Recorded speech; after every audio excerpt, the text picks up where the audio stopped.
were you given choices or were you given choice? No, I was given choice. Yeah. I was told, if you don't do this, because I was a single mother, not just single, I was a single mother, Jeff. I had 2 little girls that were 9 months old and 3 when their dad decided, I don't want to be married anymore. And he took off for California. We were in North Carolina. So I was not just a single woman. I was a single divorced woman with 2 babies to take care of that I could hardly take care of because he wasn't helping financially, emotionally. I'm working 7 days a week.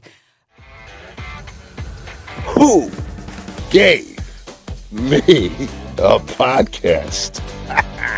This is Jeff Allen. Welcome to my podcast.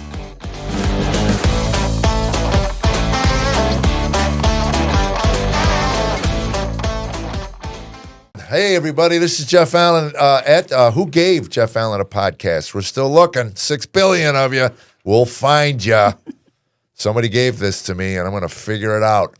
Anyway, today, well, first of all, let me just say thank you. I just got off the road. I want to say thank you to Ohio, Hilarities, where I met Tammy. So I went back there. Nick Costas, still the owner, 83 years old, 40 years into it. One of the best, and we had sold-out show there, and then we went on to Detroit, to Comedy Castle. We added a show there, and we sold out the 2 shows there. So thank you, Detroit, one of my favorite places on the planet. Today's show is sponsored by Nordic Wave, my cold plunge company. That's not my company; it's who I sponsored. And if the more I do cold plunging, the more I realize how important it is for us old guys. But you got to go to the doctor and get an okay from that. It might be hard on your old heart, but I'm telling you, the inflammation it just goes away in a 6-minute cold plunge. So Nordic Wave, go to Jeff 150 Nordic Wave Jeff 150, save $150 and start dunking your body in the cold water. And for those of you who have a lust issue, it really helps with that. It's amazing when you shrink your nads. Is that a good ad? I don't even know. Terry says I need to do better advertising. So that's why I don't have any sponsors, because I do terrible ads. Anyway, so Promo code, small nads. So, anyway, it might help with your lust issue. So if nothing else has, maybe that'll help. So anyway, today's guest, I've been looking forward to this. We've been trying to get this together, to coordinate our schedules. You're a very busy lady, and I'm a busy guy. So we finally got you in here. Victoria Robinson, a dear friend. We go back a number of years with a now defunct company that we met at. And as a speaker, author, and founder of Reassemble Life, I was fascinated when you told me about this a couple of years ago. A ministry focused on helping men and women find their healing after an abortion. After experiencing abortion herself, Victoria spent decades carrying the weight of shame, grief, and unanswered questions before encountering the true healing through Christ. What began as a personal journey has become a calling to walk others through theirs. For 20 years, over 20 years. Yeah, 30. Wow. Yeah, so you got to update your bio. Over 30 years. You don't have to worry about your nads. Anyway, yeah, I don't, and I do not have them. May I just say that in this day and time, we need to make sure and make that clear. Braggart. So what does a woman do then, Jeff, if she struggles with lust? Lust. I don't know. Hop in the cold plunge. I don't know if maybe it'll shrink your ovaries. I don't know if you still have them. I don't know. Most of the women I know now in our life around us, Tammy, me, and they've got rid of them. Anyway, she has worked directly. This has gone sideways really quick. She has worked directly with women and men impacted by abortion, guiding them through. This is a serious topic. It is. And it is. I'm sorry. It is. But this is what happens when everybody takes a vacation and we come back. We're just like, we're getting to be alive. I want it to be more fun, though, because it can be a very sad, depressing it is. And topic. It's funny because I do these pro-life fundraisers. Yeah. And I, as a comedian, and I told them for years, I said, the audience is already on board with your mission. Right. They wouldn't be there if they were. Yeah. So let's just make them laugh. And then tell them, hey, could you write a check? Yes. And they're in a good mood. The endorphins are going, and it seems to work. It does work because it is a heavy topic. For years, I tried to work with World Vision, and I'd had that video of all the starving kids in the middle of my comedy show. So there was a paradigm shift that didn't quite connect. Because in order for them to write the check, again, they're there for a comedy show. Sure. And now you got to try to move them to write a check. You need to move them to a place that comedy doesn't, whereas with pro-life, they're already there. They're on board. Correct. You're not going to get somebody who's not on board with that into the room. You might. I don't know if you drag them in and lie to them. It's a comedy exactly. show, and then and then it's a. They could be coming to see you. Then you do that backdoor approach. The back door. Yeah. And again, I don't like backdooring anything. Oh, jeez. Oh my God! Look at you! Your minds go. Look at you, filthy. I meant backdoor approach. Yes. You meant backdoor No, approach. I didn't mean that. You guys' mind went there. I said I don't. When I pitch my book, I tell them that Jesus is mentioned in the book. I don't want you to get an email from people. You Christians are just Jesus. So. Jeff, should we take two? No, through her writing. Just kidding. No, this is what I love I'm about loving podcasts, it. though. I love it. This is what I love about podcasts. Yeah. And by now, if we haven't lost everybody who's ever sticking around, they're here for everything. And we'll have fun. Right. Through your writing, speaking, intimate healing retreats, Victoria helps people confront what has been buried, which is very important. You know that. Break free from shame, rebuild their lives with truth and hope. You are the author of They Lied to Us, and you know they did. We'll talk about that. And expanded your work to include the often overlooked impact on abortion on men, which, again, a couple of years ago when you told me about this, I said, this is very powerful. And I've run into a couple pastors on the road, and we'll talk about this, where they have tried to organize this within the side of the church. It's been difficult because a lot of men bury it. They don't want to deal with it. They need to call me. So you lead retreat, reassemble retreats where people can go. What is the website right now? Reassemblelife.com is the website. Reassemble is the name of my ministry. Yeah, reassemblelife.com. So Yes. get that out right now, Reassemble, because I know the attention span of the half of America's and that of a gnat. So if they've hung this far, reassemblelife.com, and you will, from the noise of the world to face the story, encounter Christ, which is, we know, an amazing thing, and to begin the process of real healing. So anyway, we'll get all to this as we get into on this. Again, this is what I like having friends on. We can talk about other things. Tammy and I had an interesting conversation.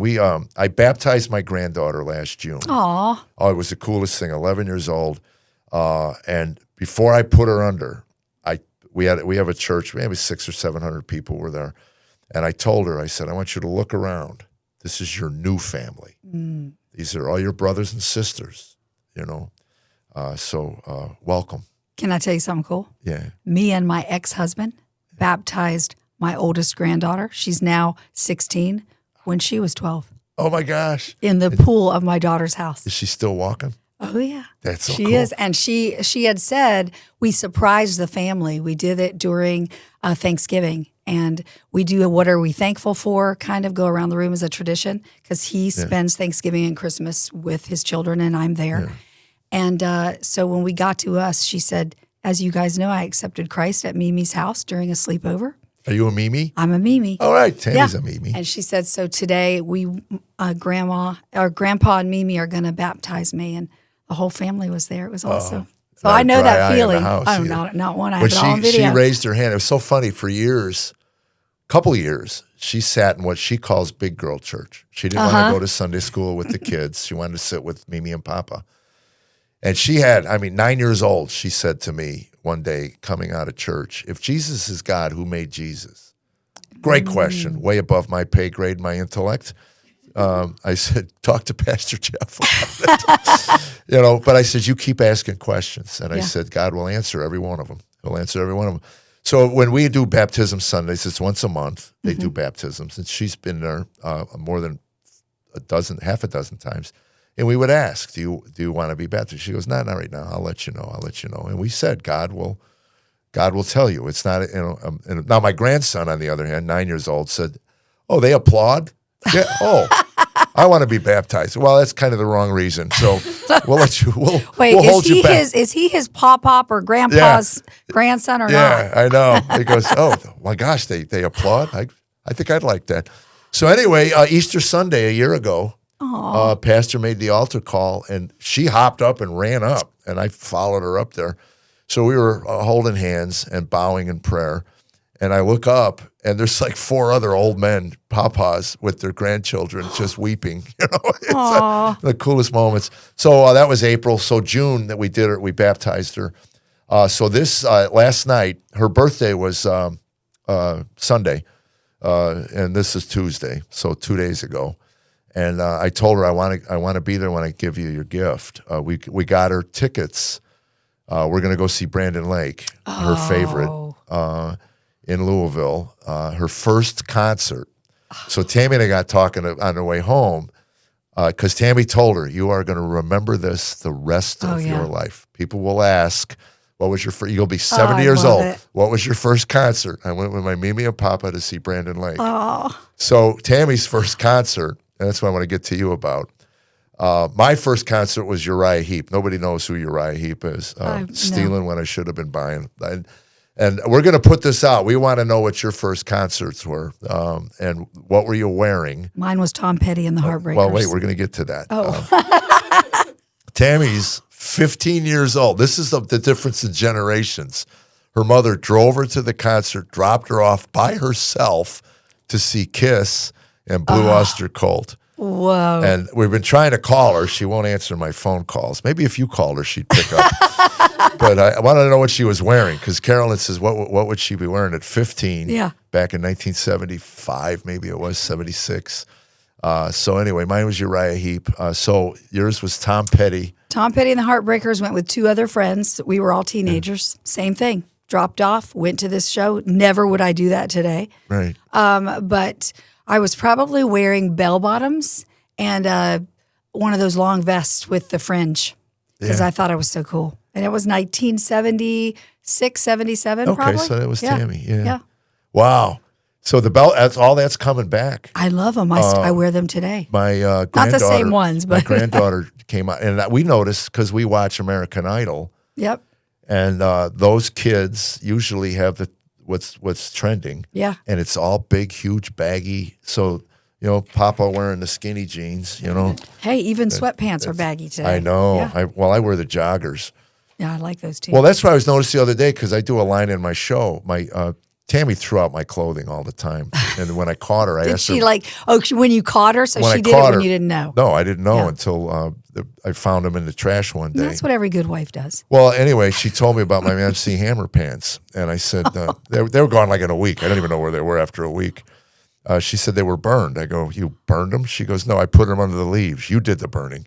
Oh, no way. So Brilliant. I realized now hammer pants were the precursor to what joggers are today. Now, the hammer pants had the big crotch down there, but now the joggers. But now I wear joggers everywhere. And I'm not for any other reason other than it's as close as I can get to pajamas without wearing actual. The pajamas drive Tammy insane. When you wear them in public? Public, yeah. Of course they would. Drives her insane. It would drive me insane. Really? If you wore pajamas in public, Jeff?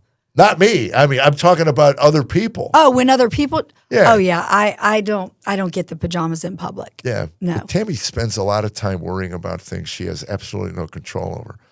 Last night at dinner, 2 people walk into the diner. We went to because our grandkids like diners. And we found a new one in Spring Hill. Like Dives? Yeah, Dives. Yeah, well, we don't want to say dive. But, I love Dives diners. Yeah, but we found a diner in Spring Hill. Better Days. You live out there. Have you been there? No, Carolyn lives out in that direction. Mm-hmm. No, I don't have nice enough pajamas to go. Well, that's why. Anyway, they walk in with the whole families in like pajamas. And it's 6:00, and Tammy's, trying to eat. Wait, 6:00 in the evening or morning? morning? In the evening, trying to eat a sandwich, and she's just constantly talking about the pajamas. No wonder your food is cold. 6:00 would make me go, oh my gosh. 6 a.m. would make me go, oh. Well, they just got out of bed and went to the diner. Right. Yeah. Or had a little slumber party or something. But I love me some Tammy. So whatever Tammy says, I like. Yeah. Whatever she does, Jeff, stay off of Tammy. Okay. Lay off Tammy. Yeah, I have to. Her and I get She has along more well. fans than I do, believe me. They keep asking if she's going to come out. Next year at the Ryman, when I work the Ryman for the Comedy Festival, that's April, I'm going to see if I can get her to walk out. You should. After the set. I've told her, if you walk out, you'll get a standing O. Yeah, because everybody knows her through you. And they'll empathize, and it'll be a genuine standing O for putting up with. Yeah, I was Probably throw flowers onto the stage. I was talking about one of our issues over the years in marriage, and I got a little over the top with acting it out, and I saw women looking. It was about the breakfast question at 7 a.m. What do you want for breakfast or dinner? What do you want for dinner at 7 a.m.? And it used to drive me insane. So I'm beating my head and I'm looking out, and these women were shocked. I said, I know what you're thinking. That poor woman to be married to that. So anyway, I said, she never saw that. I was always by myself beating my head, and then I'd walk out calm and collective and deal with it. Boy, I'll tell you, to shift from that. So your book is called They Lied to Us. They being the industry. They being the industry. They being the staff. They being the society, the world, marketing, the campaigns, Right. all of them. Our government. Yeah. If we're being honest, our government as well. Well, it's funny to me because I hate the word choice. I like the word choices. Mm-hmm. And speak on that, especially, the most popular, well-known is Planned Parenthood. Yes. That entire, and again, I know some of you are going to get emails. Send them to Carolyn. Carolyn at Planned Parenthood. At PlannedParenthood.com. I just, it's such an issue. It's always interesting to me because people on each side of the aisle say, we need to have a dialogue about this. Mm-hmm. Well, no, they don't want a dialogue. No, they want they a don't. monologue, and they want you to agree and nod your head. Yeah. To have a dialogue about this, because it is this, you've been through this. Yes. To be single, Yes. pregnant, looking ahead, doing and making the decision Yes.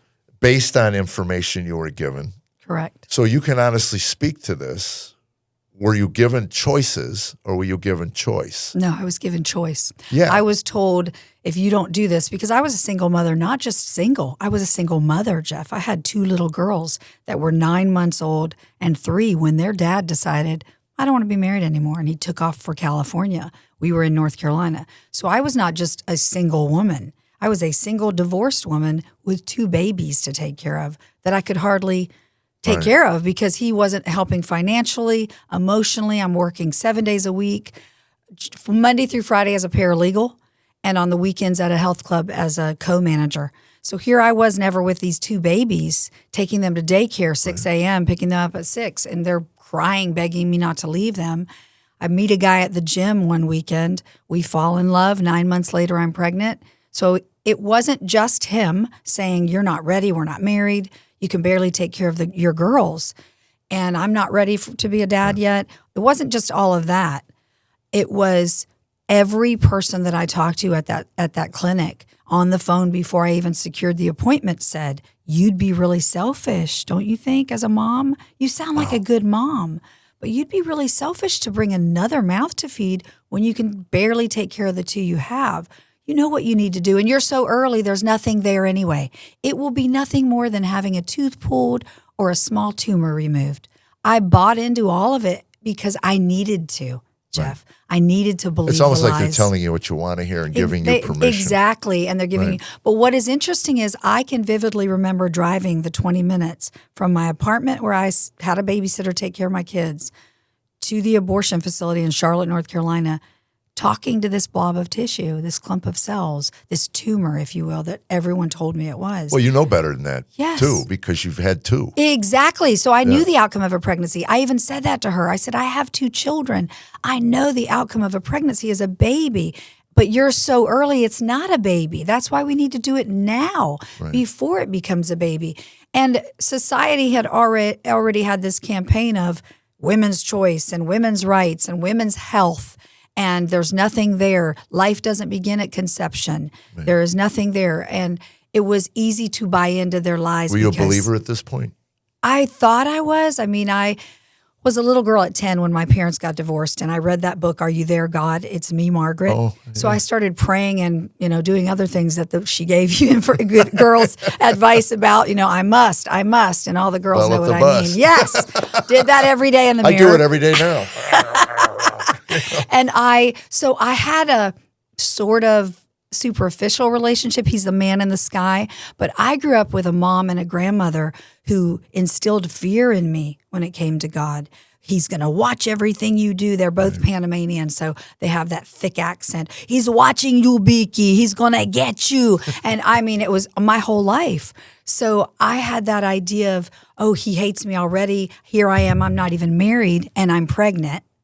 He already hates me because I've had sex outside of marriage. And what's the point? They're telling me there's nothing there anyway. So the abortion industry manipulates and lies to women in the most vulnerable time of their life. Right. And that's what they did to me. And that's not to say I haven't had to take full responsibility for my part, because I have. That's part of the healing process. But the girl who walked in to that facility in Charlotte was not the same one who walked out. And the voices, Jeff, that were speaking to me, not just people and hearing them over and over again, those little voices in our minds that say, it's okay. Nobody's going to know. Right. You heard what they all said. There's nothing there. You can't have another baby. You barely can take care of these little girls of yours. You know what you need to do. It's going to be fine. You can have kids later when you're ready and more financially prepared. But as soon as it was over, before I even walked off that elevator, the voices changed. Yeah. It was, what a murderer you are. How could you kill your own child? Wow. Your poor little girls, they have you for a mother. You're a terrible person. No one's going to want to be your friend. You don't deserve happiness. And the big one, God hates you. Right. And I believed it for 10 years. And you bury it. You bury it deep. Yeah, you don't let anybody know about it. No, you don't. Which we all know that healing comes from finally confessing and confessing speaking. it out. Yes. And again, you go to Planned Parenthood, we'll mention the name. You don't get choices. No. You get that choice. That's right. That's it. You won't get the ultrasound. You won't get the options you have for adoption, which has always fascinated me as an outside observer of all of this. I don't, it's never affected my life directly. Right. So again, as an outside observer, so I can look at it, I think, objectively and say, America is the hardest place to adopt an American child. Yeah. Yeah. The hoops that you have to jump through. Yep. Unless you have a lot of money. Well, that's it, to adopt a child in this country. Yeah. And you'd think in a country that cares about its citizens and cares about life would make that process a lot easier. Yes. And a lot more affordable, because and we all know people. Yes. We have a couple in our small group that would love to have a baby, and it's just, again, you have to hock your house. You have to, But think about it, Jeff. The abortion industry is a multi-billion-dollar business. There's a lot of money in abortion. There's a lot of money killing babies. There are a lot of doctors, I use that term loosely, abortionists and politicians and a lot of people that have their hands in the cookie jar who are living in big mansions, going around in their yachts on the water, that have all bought these things from the blood of children. Right. And the demise of those children's parents, because parents walk into abortion facilities thinking, this is the right thing. Right, you buy the lie. Later on, you buy the lie, and they walk out, and their relationship starts to fail. 9 out of 10 times when a couple have an abortion, they don't make it because it's so traumatic of an experience. So staying together is a reminder of what they did. Me and my boyfriend talked about getting married, and we talked about having children later because we always talked about wanting our own biological children. After the abortion, he never looked at me the same. Neither did I look at him the same. Right. He should have protected me. And he was thinking, I can't believe she actually did it. But afterwards is when it all hits you what you've actually done. But that's how sin works. You know that, Jeff. No matter what the sin is, the enemy loves to tease us with sin and make it look so good and without any consequences to get us to, come on. If I was a sinner, I could relate to that. Yes. But I'm not. Yes. I'm perfect. Yeah. I talk to Tammy quite frequently. Oh, okay. Well, then So I'll we don't want to back go off there. that We don't want to statement. go there, Jeff. I'll back off that statement. And you know how literal people are on the internet? That'll come out. Jeff will. Allen says Thinks he's perfect and he's sinless. not a sinner. He Yeah. lives a sinless life. Hey, I pick up my cross daily. Yeah. Sometimes every minute. Yeah, I'm with you. Yeah. So, how did your daughters know about it? They didn't They for a were long young time. at that point. Yeah, they were little. I didn't not what tell age them. did you? Well, when the book was about to come out, when the Lord started impressing upon me to write my first book, They Lied to Us, which has my story in detail and the stories of other women that I interviewed, I knew they had to know because they were teenagers by then. Right. I think my oldest was about 14 or 15, so that made Tawny about 12, 13. The younger ones, because I have 4 daughters now, the younger 2, I didn't feel like they needed to know because they were so young. But the older ones, I was like having it out with Jesus saying, hey, this book is about to come out. The girls don't know. And within 3 months, they both knew. And it was bizarre how they found out, Jeff, because I was afraid to tell them. I thought they'd hate me. But I started volunteering at a pregnancy center in North Carolina. And the night of volunteer training where they brought out all the little fetal models, we're looking at them. And these precious women who are in this class, to the volunteer training class, were like saying things like, how can a woman have an abortion? Look at these, how can you say these aren't babies? And I was sitting there going, I know, because I hadn't told anyone still. Right. I know it's terrible. And I'm looking at these going to 6 to 8 weeks. Wait, my baby's had a heart? My baby had heart. My baby had arms and legs forming. My baby had a tiny little body. And I'm thinking to myself, oh my gosh, I got to get out of here before I have a panic attack. So when I drove home, I cried the whole way. Sitting in my driveway, my oldest daughter, Taryn, had seen the car lights come in. Waiting for me. A couple hours goes by. She realizes, where's mommy? Comes into the car, and I'm still in the car. And this was about a month after I prayed that prayer. Lord, I can't let this book come out till my girls know. There's no way this book can be published before they find out. They're not going to find out by a book. And she gets in the car, shuts the door, and I'm still a wreck. She says, Mommy, what's wrong? What's happening? You're scaring me. Yeah. And the next question she said about killed me. She said, Mommy, did somebody die? Oh, wow. And I wept harder. And I felt the Holy Spirit speak to my heart and say, you need to tell her. And I did not want to tell her. So I turned to her and I said, yes, honey, somebody did. And I told her my story. And you know what she did? This teenage girl grabbed me, held me, and she said, Mommy, I forgive you, and Jesus forgives you, and you're a good mom. Right. And I love you, Mom. You could have told me this. It's okay, Mommy, it's okay. And she just held me and ministered to me. And at that moment, I thought, oh my gosh, she doesn't hate me. She doesn't want to disown me. She showed me so much grace and mercy as Jesus has done as well to women like me forever. And I looked at her and said, please don't tell your sister. I'm going to tell her. She said, I promise I won't. So I said to the Lord, me and my wisdom, when I got in my bedroom, well, that's just one. I mean, such a smart aleck. And about a month and a half later, my daughter said, can I go with you to the store? My second daughter. Yeah. These were the 2 that I left with the sitter when I had an abortion. These were the 2 that I knew had the right to know before this book was published. I said, of course, honey. So we're in the car driving. And she turns to me and says, hey, Mommy, why didn't you ever tell me that my biological dad wanted you to abort me? And I was in shock. I almost drove the car off the road. And I said, what are you talking about? She said, Mommy, I was looking for something in your drawers for school, and I found a letter that you wrote him. Because my first husband wanted me to abort my second child, and I couldn't go through with it. That was this child. And she found the letter that I wrote him that I never mailed about she's the greatest thing. Thank God I didn't listen to you. You don't know what you've missed out on and all this. And I said, honey, I never wanted you to know that, ever. Right. I would have went to my grave with that. And again, in that moment, I heard Holy Spirit say, you need to tell her. I said, but honey, I do need to tell you something. I did choose an abortion 2 years later when you were almost 2. And after your biological dad left, I did choose an abortion. And I said, I thank God I did not choose that abortion with you. You're the best thing that's ever happened to me. And I wish I hadn't made that choice, but I did. And then she said this.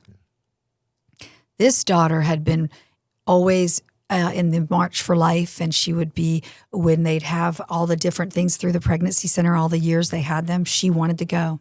And she had this sign, Jeff, in her room that said abortion is murder, that she would hold up in those, when she would do those marches. She wept, this little 12-year-old girl, and said, I am so sorry that you've looked at that sign all these years, Mommy. I didn't know. And I'm so sorry that every time you've walked in my bedroom, you've seen that sign. Wow. Forgive me, Mommy, for making you see that every day. And I looked at her and I said, baby girl, I'm so proud of you. And you're right. Abortion is murder. Right. Mommy made a mistake. Once again, she showed me grace and mercy and love, just like Jesus has done. Yeah. So the book was published a month later. That's great. Book. Yeah. Yeah, Tammy told me that she was 23, 22, single, one-night stand.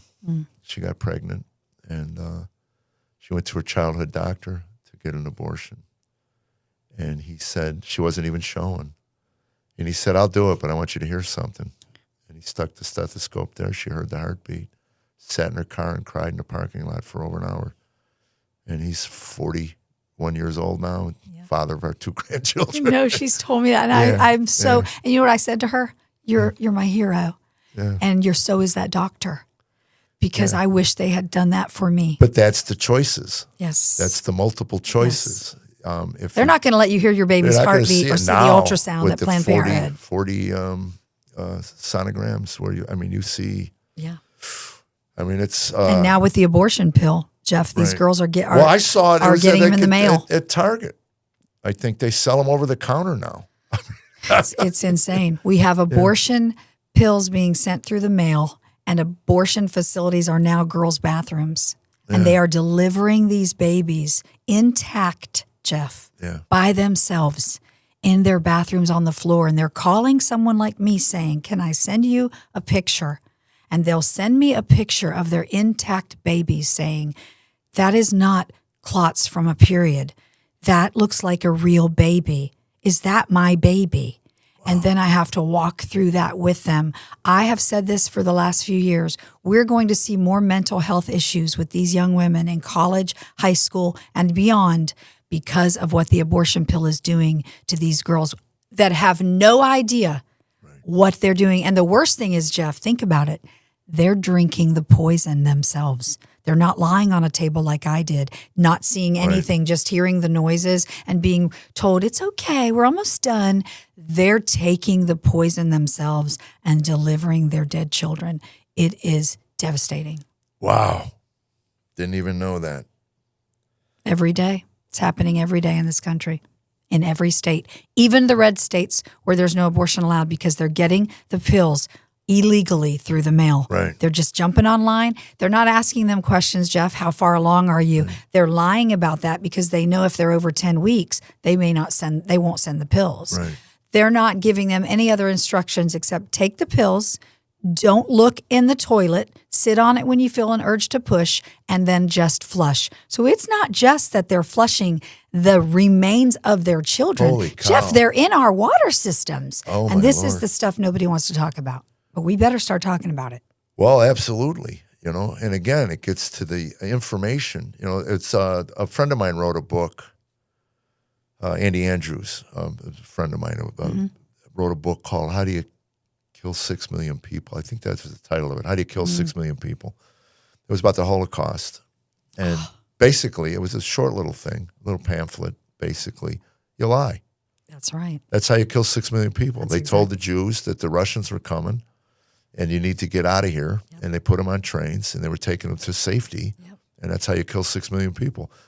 This is how you lie. The truth, and we saw that during COVID as well. I mean, to think that our elected officials will not lie to us, that was probably the most glaringly obvious. We were of the generation that you believed your government. Yes. Why would they do that? They're our representatives. That's right. They care about us.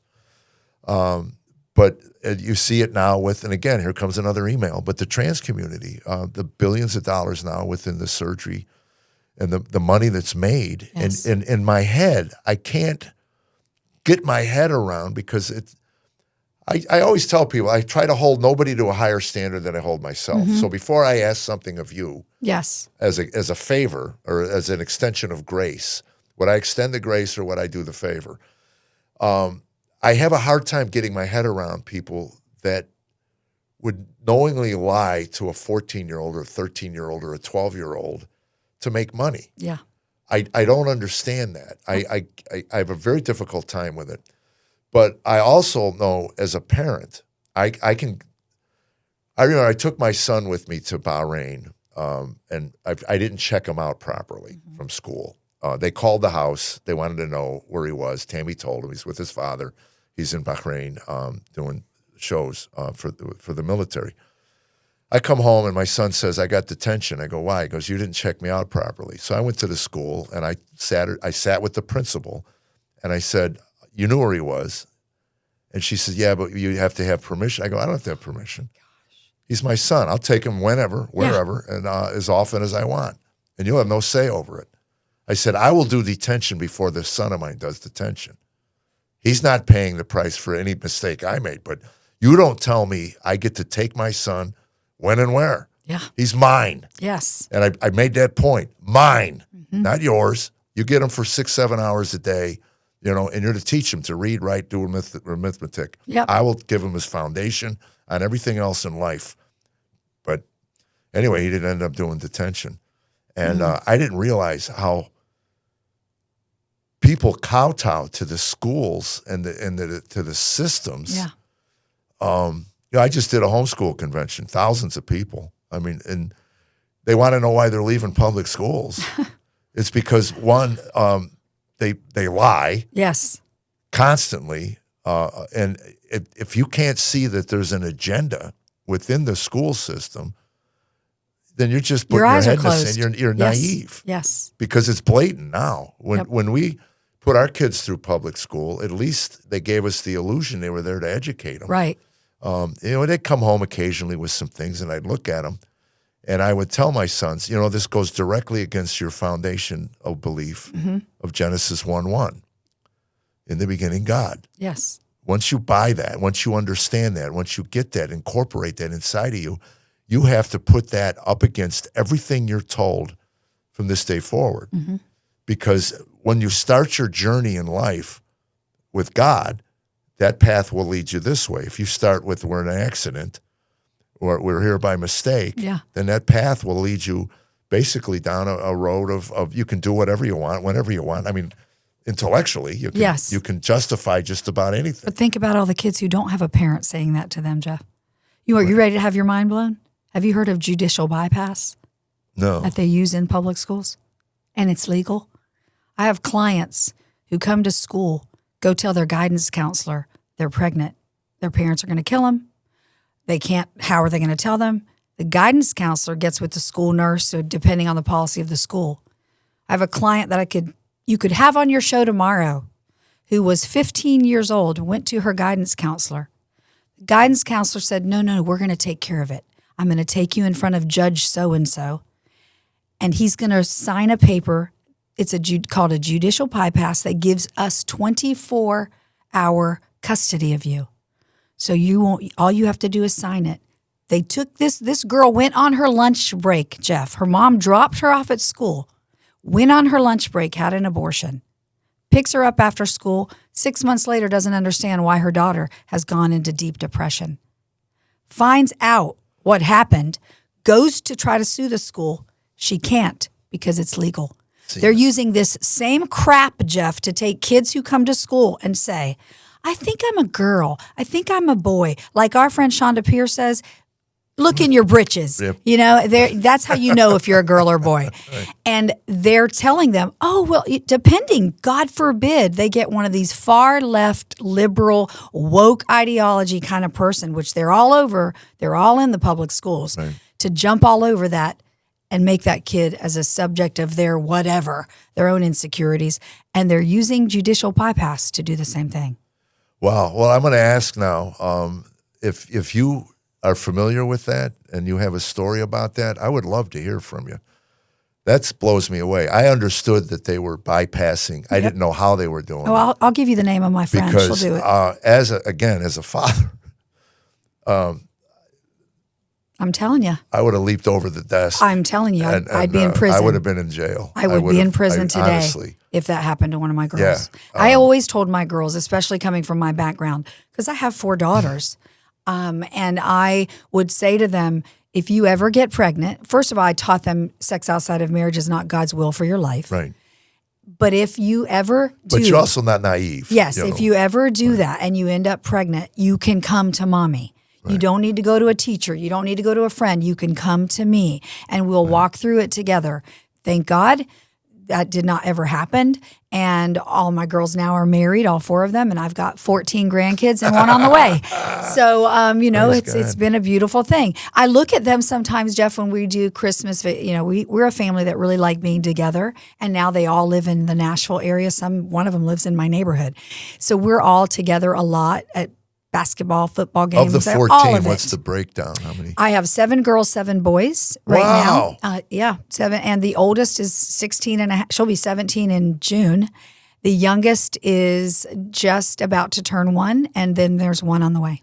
Oh my gosh. So, yeah, it's beautiful. I love it. But I tell my grandchildren as they get, my granddaughter and I've told her about my abortion, told her about a year and a half ago. I went to her parents and said, I think it's time for me to talk to her. She knows about my work, but she has never read my book. I've told her, please don't read it until Mimi tells you you're ready to read it. And they said, it's your story to tell, Mom. We think she's ready, but we want you to be the one. I haven't told any of the other ones because the one after her is 11. Well, it's age appropriate. It's age appropriate when I feel they're ready. But I told her, and once again, the same thing. My granddaughter just cried, and she just said, Mimi, I'm so sorry you went through that. But now I get it, Mimi. Now I understand why you help people the way you do and why you're always fighting to help save the unborn from abortion. Right. I get it now. Now, the Reassemble also deals with men, which is an interesting topic. Because, which we need to talk about, for sure. Again, one of those things that as not having, you know, I can talk about alcoholism, I talk about drug addiction, and lust. You know, and, or jump in the pool. Nads. Jump in the pool. Those things I have direct knowledge. Are you jumping in there more than once a day, no, Jeff? Yeah, they told me so. 6 minutes a day. That's it. So, I think it was 2 or 3 years ago when you had told me about this. I was on a podcast with a pastor out of Seattle, Washington, and I mentioned something about it. And he said, "Holy cow. That's a new ministry that we're trying to put together because they've realized that men carry the guilt, they carry the shame. Yeah. And obviously it's probably a different different type of guilt or shame, whatever. You'd be surprised. But you can imagine. I know how I am today. I'm 7 years old now, but I can't imagine if someone came to me and said, you're my father. Yeah. Because I was pretty loose back in the day. And I can't imagine what that would do to me. Or if a woman came to you and said, I never told you this, but I got pregnant and had an abortion. Yeah. Yeah. And, but then to be involved with coercing, I can imagine that happens quite a bit where the girl goes, I'll keep it. Don't worry about it, like Tammy did. Yeah. Tammy told the guy, you know. And that was an interesting dynamic when I met Tammy. He was 2 and 3. So when I gave him my name immediately. I didn't use her maiden name. I gave him my name. So when he started school, he had my name. I love that. And we told him when he was, I was going to therapy or something. I said, when should I tell him? She said, tell him now. I said, he's 6. She said, he'll form an opinion. Yeah. Then tell him again at 8. Tell him at 10, So anyway, when I finally officially adopted him, he was 16. Because they wouldn't let him in the military with my name. Because it wasn't legal? Because it wasn't legal. Okay. So I get a lawyer. Anyway, we get a judge. We're signing papers. And the judge says to Aaron, you don't seem all that excited about this. And Aaron said, this is your thing. Yeah, he's always been my dad. dad. Oh, I love it. It just broke me. I told him, this is your one get out of jail free. And it was so funny because when he got married, which by the way, she got pregnant before the wedding. Okay. They tell us in the garage. And again, you can imagine, very trepidatious, very, we just want you to know Angela's pregnant. And Tammy and I just cried and hugged her. We're going to be grandparents. And Aaron said, I thought you were upset. And Tammy goes, this is the way we do things around here. We don't do them in order. Yeah, because guess what? We're not perfect either. Perfect. Who are we to look at anybody else? We looked at her and said, you're marrying our son, right? And she said, he hasn't asked yet. I looked at him. Oh. He says, well, I was waiting for the right time. I go, this sounds like it would be the right time. This is the right time. So pick your spot. But and I told her, this is our grandchild. So if we have to, we'll buy a motorhome and just park in your driveway, and watch this kid be raised. My dream was always when the girls were growing up and I would tease them and say, I just one day want to live on a compound with all of you. And they'd be like, it's not happening, Mommy. We're not living. Well, now I have one that lives in my neighborhood, one that lives one side 10 minutes, the other side 10 minutes, and one 30 minutes. They're all of them are close by. And it's the best. I mean, I always tell people grandchildren are the reward for those teenage years. So hang in there. Yeah. But I'm glad you brought up the men because I want to talk a little bit about how that came to be. Because after I went through abortion recovery, which I did, I went through the retreat model that I teach today, that I conduct today, those intensives, I went through 30 years ago. The very first one they ever did in a weekend model intensive. It changed my life. When I got there on that Thursday night, because that's when we start, I start one actually in 2 days here in Nashville. People need to understand that this is trauma. It's intense. It's trauma. Yeah, it is trauma. But what you went through is trauma. It's absolute trauma. And it should not be blown off and No, celebrated. Absolutely not. And again, I would love to talk to people honestly about their quiet times. These people that publicly celebrate. I know. I would love to talk about their quiet times, those moments at night. Exactly. And and I think they do that because it's their coping mechanism. Absolutely. And they have mental health issues as well. I used to celebrate my drug and alcoholism. Exactly. You have to. I think a lot of pro-choice I puked people. last night. Woo! I think a lot of pro-choice people have had abortions or know somebody who has. And that's what keeps them in that lane to not go try to discover something different because they feel like hypocrites or frauds. So on Thursday night when I showed up at that retreat, I said to those women, how are you going to help me? I've been carrying this for 10 years. 3 days, you think you can help me? By Sunday, Jeff, I said to the 2 facilitators, teach me to do what you just did for me so that I can go and do this for other women. Now, I never expected to start working with men. I've been doing this now for 30 years, these retreats.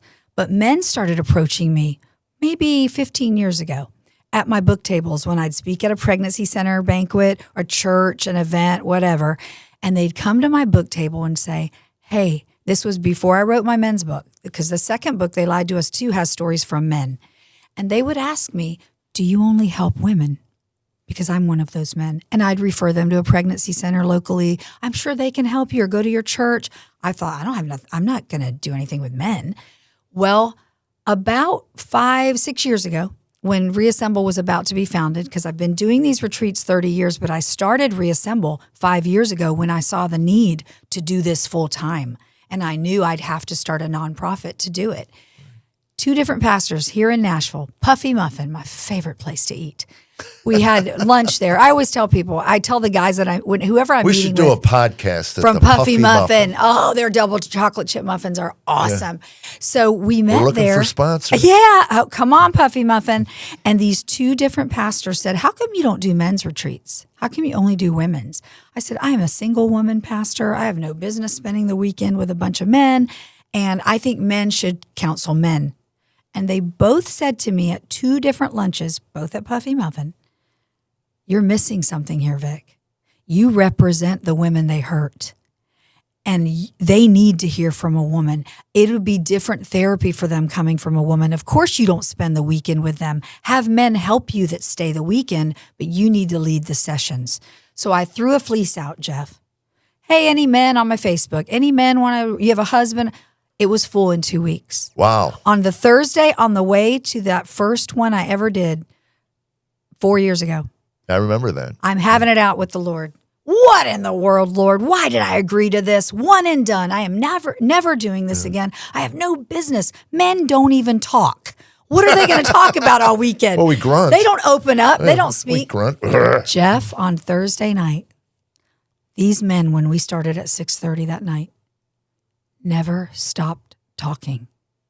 Wow. They poured their hearts out. Nobody'd ever listened to their stories before. They thought they weren't allowed to grieve. They thought they weren't allowed to speak up because they've been told, her body, her choice. You shut your mouth and stay in the corner. But here's the thing about men. God created women, whether you're a Christian or not. There's something in a woman. We are nurturers. Right. We want, we have our children. That's why when a woman realizes she's had an abortion and ended the life of her child, it's difficult. Because we're there to nurture them and love them, and they fall down, we pick them up. They fall down, men say, leave him alone, he's fine. Men's nature is to protect. Absolutely. So when they come to the realization they did not protect their unborn child and the woman, 100%. they're devastated. So on Sunday when the retreats are over, at every men's retreat I've ever done, I'm getting ready to do one in October. I have one spot left if there's a man listening that needs to be there. They say to me every Sunday, show us what to do. I want in this fight. I've never gotten in this fight because I felt like I was a fraud or a hypocrite. Well, we've been told shout it down. You can shout it down. Exactly. And again, it's not an issue that it's directly affected me. Right. But again, as an outside observer of it, it angers me because you're right. We are wired to protect. Yes. So and again, I can empathize. I can put myself in a situation mentally. Yes. If that had happened, and what if I wanted my son? Yeah. Look, you carry it. I'll take Yes. it. You don't have, you're out. Your obligation. Please give me my son. Yes. And then to not be able to legally or I can see where that would weigh on you. Yeah, it's wrong. It's wrong. Did I do enough? Did I? Again, 100%. My son would be 15 now. He'd be 17, or my daughter would be. I can feel that. I can understand that. And what Jeff people need to understand is whether a man talked her into it, manipulated her into doing it, begged her to do it, paid for it, or begged her not to, didn't know she was pregnant, or just supported her because it was her choice. It does not matter. They still deal with the same trauma. Right. And this one particular man drove in from Charlotte, North Carolina, and he's in his 70s, late 70s. He raised his hand the first night, Jeff. He said, 44 years. 10 months. It was something 40. He knew exact. And he said, the only people who know about it are her and those of you in this room. I don't know where she is, but I have never told anyone, and it's haunted me all these years. When my first book came out, they lied to us. I called the father of my aborted child. We had not spoken in 10 years. But I wanted him to know about the book because we still had a lot of friends in common. And I didn't want him to think, would she put my name in there? Did she give away who I am? So I called just to tell him that and said, hey, it's me. And he started weeping, Jeff. He cried so hard I couldn't understand what he was saying. He composed himself and said, Vic, I've been waiting for this call for over a decade to beg you forgiveness for what I made you do. I should have protected you and our child. I failed you both. Goosebumps. And he said, and Vic, I've been in therapy 8 years dealing with this because it's haunted me. Can you ever forgive me? And in that moment, Jeff, I said, yes, I forgive you. My healing came full circle because I'd just done the retreat months earlier, still carried some residual unforgiveness towards him. in that moment, it was gone. And the second thing that happened is, once again, that beautiful Holy Spirit that touches your heart. And, some people say, what do you mean? He walked in the room and he spoke to my heart. Absolutely. And he said, don't you ever forget these fathers. These children have fathers, and these men are hurting. And I have not ever gone on a podcast, on an interview, or spoke at an event without talking about the men. And that's why I wrote the second book, They Lied to Us Too, because men need to be heard too. This is not just an issue about women. We have two people who create a baby, and it's men and women, and they are both hurting. And I believe abortion recovery, Jeff, which is why Reassemble is so important and other ministries like it. I am convinced abortion recovery and healing from the trauma of abortion is there's this word again, the backdoor approach to making abortion unthinkable and shifting the hearts of men and women in this country, how they view abortion. Because healed people want to help and speak up. And the ones who've had abortions who are not healed, they're in shame. Well, it sure would be helpful if the medical community would get back to the do no harm. Sure would. That would be nice if that was their paradigm. The abortion industry says we're all about women's rights, women's health, and we care about women. Well, then why, Jeff, am I getting calls from girls who took the first abortion pill, have a moment of what have I done, what have I done? They email or call a local abortion facility, what can I do to save my baby? And you know what they tell them? There's nothing you can do. You better take the rest of those pills or you could bleed out. They lie to them. Why not tell them about abortion pill reversal that has saved over 8,000 babies? Because if they take that first pill, it's very likely they can still save their baby. Why not tell them? They've already been paid, Jeff. They've already gotten their credit card number. If you care so much about women pro-choice community, tell them the truth. Well, they won't. And again, that's what they lied to us. Which is not why it's about money. That's my point. They already got paid. It's the most wicked, demonic business in our country today, the abortion industry. It is. It's almost a bloodlust. Mm-hmm. I just want to read one of the comments from one of the men that commented in your book. For decades, I've been haunted by the role I played in talking my then-girlfriend into having an abortion. But men aren't allowed to express their feelings of regret and shame, so I hid my pain from everyone, including my wife. Yeah. And I get it. I understand that as someone who has made a lot of mistakes in their life and had to do my ninth step, go back and ask for amends and forgiveness. But it's amazing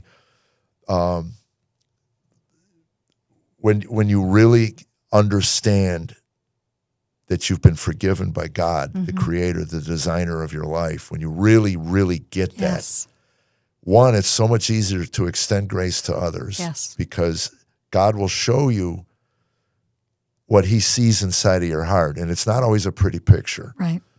But he also comforts you in that moment because I've had that terror where I've seen my heart and it's frightening. Yes. I used to say, you want to have fun, pray every day for God to show you what's inside your heart. Yeah. And the wickedness that came out, I mean, it was shocking. I used to say, if my thoughts ever came out, I just started going with no filter. We'd all get canceled. I'd be in jail. But to understand what was given to you by God, that grace, and then to extend it to others, but also to have, I didn't realize, I got into recovery because I beat my 6-month-old son in the crib. I was drunk and he was crying, and anyway, I snapped. And when Tammy took him away from me and she sat on the end of the bed and fed him, I realized what I had done and the shame that washed over me. And I carried that until one day at an AA meeting, I just raised my hand and I told everybody, I'm here because of probably the worst moment of my life. And almost to a man, I said, oh, wow, I did that. And there was some comfort in being in a room full of people, but also to understand that you've been forgiven. Yeah. And so anyway, I told that story. Ryan was 12. So 11 and a half years later, I told it publicly, and he was there, and he walked over to me, and he said, Daddy, was I that boy? And I said, you were. I was a different man then. And he put his arms around me, and he hugged me, and he said, I forgive you. And I said, we cried. Yeah. And I didn't realize how important it was for him to extend me the grace. I didn't realize I was carrying inside of me there's still the shame. Yeah. You need the closure. You need that. Yeah. So of these men, are they able to get a hold of the women and get closure? Or Jeff, here's the thing that I encourage men and women, and I also do couples retreats now too. That's another thing that I've done the last 3 years with couples who aborted their own child, beat the odds, they're still together. So these couples have been married decades, Jeff, but never talked about the abortion until they come to the retreats. And it's incredible to see what God does. What I say to the men and women who come, because of course, if they're still with that person, they come to a couples. But when they come to the men's and women's, they haven't seen, they don't know where they're at, etc. I tell them, make sure it's the Holy Spirit leading you, because you just need to forgive them while in this process. Your job is to forgive. Your job is to accept Christ's forgiveness. What happens from Thursday to Sunday, Jeff, and what you're describing happened with your son, with sin of alcoholism, whatever the sin is, sin of abortion, it doesn't matter. When we go from the being our identity in our sin, my sin of abortion became my identity for a decade, which is why I thought I deserved to be with men who knocked me around, cheated on me, and called me ugly names. I deserved it because I killed my baby. I let someone I participated. Once my identity was in Christ, when I went through healing and truly accepted his forgiveness, forgave myself, if you will, if that's even possible, because, it's not like we're Jesus, but we do have to come to that knowledge of knowing we have to accept it. Well, once you accept the grace, then you can forgive yourself. Yes, so that's the thing. Our identity then is in Christ. So the people who come on Thursday and say, hey, do I have to do what you do because of this retreat? Are you going to make me share my story? My husband doesn't know. My wife doesn't know. Our children don't know. Whatever the case, it's your story to tell. But by Sunday, it changes. What can I do, Vic, for people to hear my story? Their identity, that what's changed is the identity changes, because my retreats are a biblically based curriculum focusing on the abortion wound and the trauma. It's all biblically based. I don't do anything weird. Which means it's grace. It's the word of God, which is what sets us free. So the difference that happens with people like you and I who walked in sin is when we accept Christ's forgiveness and really what he did on the cross for our sins, every sin, including the sin of what you did with your son, including the sin of me walking into an abortion clinic. Once our identity is in Jesus, it changes everything. I could never say you had an abortion in the mirror by myself in a bathroom, Jeff. Today, God has me all over the world sharing my story. One video has millions of views. That's not anything I did, but here's the thing. There's still those Christians even, Jeff, that call me a murderer. Right. Christians who say you deserve to be in prison for life. Christians who say you deserve the death penalty. And I just look at them and say, you need more prayer than I do, because the God of grace and mercy's forgiven me, and I'm walking in Jesus now. Well, that was, Tam. She was going through chemo, and very well, I'm sure, well-meaning, lovely Christians came there and said, what sin did you commit that God would give you cancer? So I would like to punch them in the face. Don't get me started with those legalistic Tammy told me Christians. that like 10 years later. I said, why'd you wait 10 years? She goes, because I know you. He knew You'd leap you'd kill over him. a table. I'm telling you, it's insane. Choking It's insane. Some Christians at a Gaither event. You know what? People don't go to church today, Jeff, because they've already been. And Christians need to step up, and they need to walk in the forgiveness of Christ, extending grace and mercy, no matter what people have done. That is what draws people to the cross. When my son had a friend, he'd come to our house. He was 12 or 13, and he'd say, "I'm an atheist, Mr. Jeff." And I'd go, "You're not smart enough to be an atheist, Austin." I said, "Why don't you shoot for agnosticism?" And he said, "What's that?" I go, "Proving my point." I said, "It means you know you don't know. How about you just say that? I know I don't know. I have no understanding of the entire universe, and I'm 12. So I said, just open your mind a bit that maybe, God is real."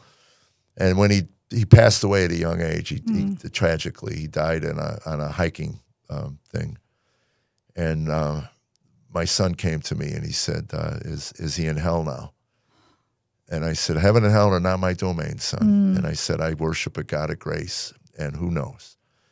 But I said, here's the good news. He died on a glacier in a crevice. They were alive for 6-8 hours. Wow. And 2 of those kids that lived were Christians. Oh. So you have no idea what was discussed as they approached when he realized that maybe he was going to die. I said, so don't you worry about heaven and hell. I said, you walk with him, with your Savior, and you extend the grace that has been given you. You forgive as you have been forgiven. And I said, you'll have a good life. You will.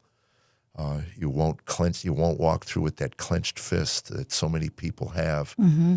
It was so funny when Bill Gaither hired me. He said 1/3 of his audience have never been given permission to laugh. Yeah. He said they think that this walk on earth is something you endure until you get to heaven, then the joy begins. Oh, And he that's said, good. make them laugh, will you? And you know what, Jeff? The thing about post-abortive men and women is that they've never been given permission to grieve because they think that since they participated in the death of their child, they don't have the right to grieve. And I want them to know it's okay. Cry if you need to cry. You've lost a child. Right. And it's okay to this day, even though I've walked through healing and I'm conducting healing retreats, I still have my moments. I look at my children and my 14 grandchildren when we're all together, and I sometimes have moments where I look at them and think there should be more here. So it makes me weep. But we will always grieve the rest of our life, but that doesn't mean we can't walk in forgiveness and in freedom and allow the Lord to use what the enemy meant to destroy us and use it for good to help somebody and else. extend that grace to one another. Wow, you've answered just about every question we've had. All right, for someone listening right now who's carrying this silently, and we know that there are. Yeah, the guilt and the shame and all of it. What do you say to them? I say get in touch with me, please, or get in touch with someone like me. Call your local pregnancy center. Pray. Ask the Lord to lead you to help. God loves you. He forgives you. And if you do get in touch with me, no one else will hear your story but me. I answer every email personally. I get on the phone with you personally. We can even get on a Zoom personally, just you and I. Nobody knows your secret. I am very, very, very protective of their confidentiality. Well, Talk in healing, to somebody. you know this from soldiers. The true healing Yes. begins. My son, when he went through a PTSD intensive for 6 days, came out and said, it saved my life. Yes. He never shared with us what he was carrying, that burden, So understand that you've been traumatized. Yes. And this burden you do not have to carry alone, ever, ever. Contact Victoria, reassemblelife.com. Yeah. And let the healing begin. Where can people find your books? They can Amazon. Amazon bought my publisher that published them, so they're on Amazon. Their publishing division. Well, Lord bought them. knows Jeff Bezos needs. I some more know. money. Well, I hope he'd read it. I wish he'd read it. Who knows? Maybe it could reach Well, he him. needs the money because his I know. his babe is going through some surgery. I man. know. How much more can she have? I know. I'm I don't know. sorry, but Yeah, I don't know. I just Anyway, So that's another podcast. I have no control over them being on Amazon because their publishing company bought the publishing company that published them. But if you don't want to get through Amazon, because I know a lot of people don't want to, get in touch with me and I can send them to you Can myself. they go to your website?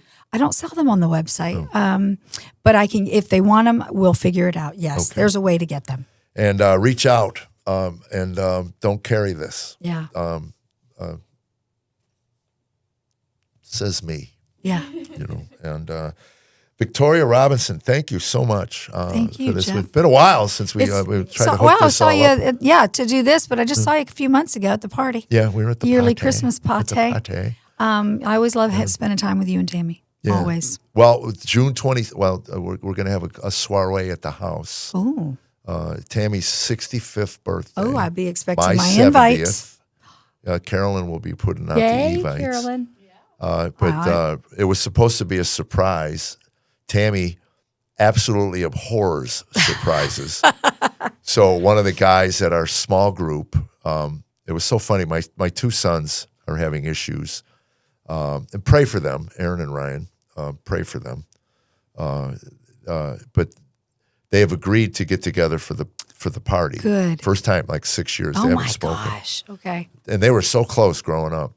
But because of things happen, Yeah. and then this pride and all this stuff. Anyway, they agreed to get together, be cordial for Mom's Okay. 65th, my 70th, and our 40th wedding Oh anniversary. my gosh. All the numbers are aligned. That's awesome. So anyway, it's going to be a surprise. I wanted to fly them in with the grandkids, my son from Montana, surprise her at Urban Grub, my favorite restaurant. Another sponsorship, Urban Grub, my favorite steak in Nashville. Anyway, we're a small group, and every Tuesday we pray for my sons in their relationship. And the young guy goes, I thought they were getting together for the birthday.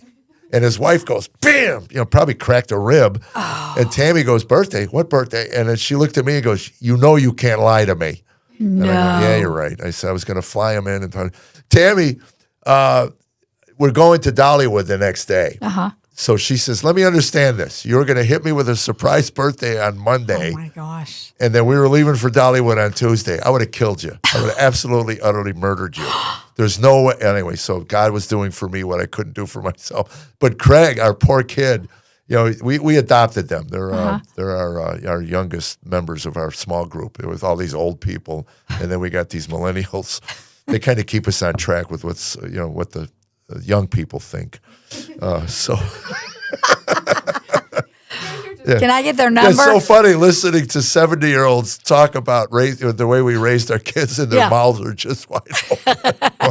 In the streets without. You drop them off at a concert? Yeah, at a concert at 15 with a hang tag. She still hasn't called me back. I'm going to guess Tammy was probably scantily clad. And I told her, this is my wife. You know her. I said to her, I go, I'll bet you were a hot 15-year-old. And she says, I had bad teeth. That's typical Tammy. I mean, right there. Just make sure you only say that to Tammy at 70 years old, please. Find the blemish. Well, she's got good teeth now, believe me. No, I'm talking about being a hot 15-year-old. You You can tell her that. You're allowed. You're married to her. You're darn right I can. Yeah, exactly. Yeah.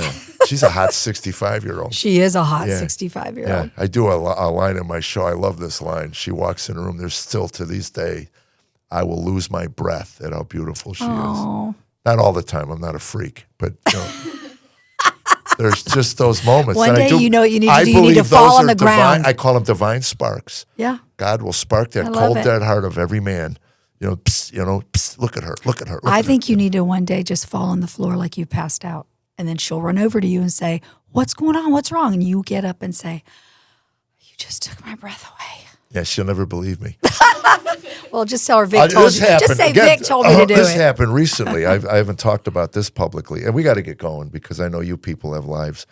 I called her at 8:40. I was leaving Missouri, a 7.5, 8 hour drive. I called her. I left the show, 8:40. No answer. Call her at 9, no answer. 9:15, no answer. Now I'm panicking.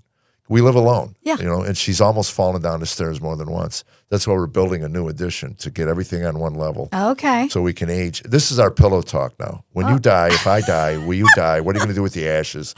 We used to like kiss and hug at night. Now it's like, by the way, if my ashes, I want them in an Amazon box. I want them put in a grave. How romantic. Yeah, exactly. So anyway, 9:30, I call my pastor who lives about a quarter mile from us. I go, you need to go check on Tammy. She's not answering her phone. Anyway, left a voicemail. He didn't pick up. 9:45, call, nothing. 10 o'clock. Now I'm crying. I would be too. I'm literally crying. I got her dead. I got her at the bottom of the stairs. The dogs are eating her. Oh, my gosh. I'm not kidding you. This is where no, my head went. I know. She takes 25 vitamins a night, and half the night she's gagging on them. I go, Tammy, my God, will you just slow down with the vitamins? You got all night to swallow 25 of them. Don't take 12 at a time. Oh, my God. So anyway, she'll be going, I go, what's going on? She goes, the pills are stuck in my throat. I'm like, so anyway, now I got her dead in the living room. Now the dogs are eating her in the living room. I mean, I'm telling you. I know. I'm the same way with the grandkids. So anyway, my pastor finally calls me at 10:15. I just got your message. He was sleeping, obviously.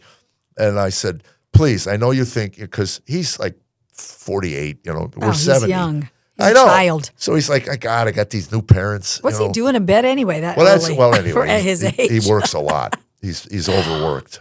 I mean, So- you're probably in bed like me, 8:30, 9. Well, I'm it in turns bed. out, guess who went to bed at 8:30? No. She shut her phone off at church, never turned it back on. Oh, So anyway, she He calls. did She he go calls check? me. Yeah, Did he she go- goes and checks. no, And- did he ever go there and Yeah. check? Oh, he Yeah, did. He knocked on the door. Knocked on the woke door. her up. Woke her up. So she has to answer the door in her, Oh, in her my gosh. PJs. And she's thinking something's happened. Well, and anyway, she calls me. What is your problem? I could totally see Like, her oh my doing God! it. So I told her I had you dead. I said, imagine Oh, but me that's driving. an endearment. I'm doing 95, trying to get home. Dead at the bottom of the stairs in the dogs. I said, you never shut your phone off or text me. Did she ever see the sweetness of it? Nope. All she saw was her coming out with her hair up and all And the her pastor creams and standing oils there. in those puppy pajamas she wears. They got a dog's paw on each butt cheek. You know. Oh, my gosh. So this pastor And probably now we all pastor have a will probably visual. never be the same. You know. So anyway, oh well. Just tell her not to wear them out at 6 o'clock at night. Yeah, this has been an odd hour. And It has, but it's been 14 minutes. awesome. But I want to thank Christian, our Thank you, our Christian. tech guy. I forget every week to thank Thank you, him for this. Carolyn. Carolyn, this would not be possible without she puts all this Oh, I together. love you, Carolyn. Yes, yeah, we are. You told me at the Christmas party, you said, you and Tammy both said, we have somebody you've got to meet. Yeah. And it was Carolyn, and you were right. Yeah, we know good people. She's awesome. We do know good We know people. good people. And wait till her We're book very comes blessed. I can't wait. out. Oh my gosh, that's 2 podcasts. Yeah, I think. Yeah. I'm going to do it in puppy pajamas. Yeah, that's what we call it, Please, puppy pants. please do it in puppy pajamas. paw on each cheek, you know. I love watching her walk by. And I go, yeah, you know, yeah. So anyway, babe, I love you. She doesn't watch these anyway. Oh, So well, I love you too, Tammy. yeah, she doesn't watch these. I'll just But if it text comes her. out on a clip, she might watch it. But she has the attention span of a gnat. I'm just going to clip up. She killed you. You killed her at the bottom of the chair. She's going to get the house, Yeah. the retirement. Yeah. That was it. I pushed her down the bottom of the stairs. Yeah, The dogs ate her. Oh, my gosh. that was. I don't know if I ever shared this. Again, you can edit this all out. But anyway. There was a day I was walking by, and our door, you've been to our house, haven't Yes, you? Yeah, yeah. anyway, the door that leads to the basement was open, and she was standing there with some laundry. She was ready to go down, and I'm walking by, and I stop. Oh, and I lean over, and I give her a kiss, and I give her a hug. And then we kind of look at each other, and she goes, 1 push. And I said, what are you talking about? She goes, 1 push, you're out. And I Oh, go, and I said, no, my luck, you'd live. And then the rest of my life, I'd have to hear about it. Hey, babe, could you pass the salt? I could have before someone shoved me down the stairs. You know, so no, I'm not going to do it because I know you'd live. And then I couldn't get away from it. That was another one. We watched a lot of Dateline. And me the too. and the Is it 911 sickening? calls. I watch all those. I The love them. 911 call betrays everybody. They just don't yeah. do it right. Oh, yeah. They don't. They're over the top. They're not remorseful Which always enough. makes me think, Jeff, you're training people how to do it right. Well, that So was I don't it. like it. So when I turned 60, I said to her, "I'm going to go take some acting classes in Nashville." She said, Oh, "Why?" my gosh. And I said, "I don't know, babe." I said, "I feel like where we live, this is where artists go to die. We live in the middle of nowhere." Yeah, you do. So it is, you know. So anyway, I said I'm going to be around young people who aren't bitter yet, and do acting. I've always wanted to act anyway. So anyway, 5 months into acting classes, Tammy comes to me. She goes, "I figured it out." She goes, "What?" I said, "What?" She goes, "You're working on the 911 call, aren't you?" I said, "Yeah. Every scene they give me is a 911 call. Oh. I have to learn how to do it properly. So when I shove you down the stairs, I can be remorseful enough. the but not real too comedian remorseful." here? Yeah, oh, believe me. Oh, that's She's where you get given your me- material. She's Yeah. given me so much stuff. I love my favorite line. She came back from the doctor. I said, "What'd he say?" She said, "If I was part of a wildebeest herd, the lions would be circling me." Is that not a That's and I've hilarious. since done that as me. I mean, It's brilliant, though. I've it's just turned it to make it- smart and brilliant. Yeah, it is. I'm just only surprised and a little disappointed, Tammy. It took you 5 months to realize that's what Jeff was doing yeah. at those acting classes. Anyway, I'm glad I did them because we just did a pilot for our book. We taped it, and if you never see the television show, the pilot sucked, but we're editing now, and we're hoping to. That's awesome. But that'll be an announcement later. Anyway, JeffAllenComedy.com is where you can find me. You can find Victoria and her work at ReassembleLife.com. And look for and believe me, this was a really interesting podcast. I loved it. It was like this, so we went into the valley, we came out of the valley, we got and into the light. Jesus wants us to experience joy, an abundant life. That's our church's mission. Yep. To experience the abundant life and know Jesus Christ. So until next week, this is Jeff Allen, who gave Jeff Allen a podcast. And I do love you, and I thank you for the life you have given us. But he gave it first. So thank you, Victoria. Thank you, Jeff. Love you guys. Bye.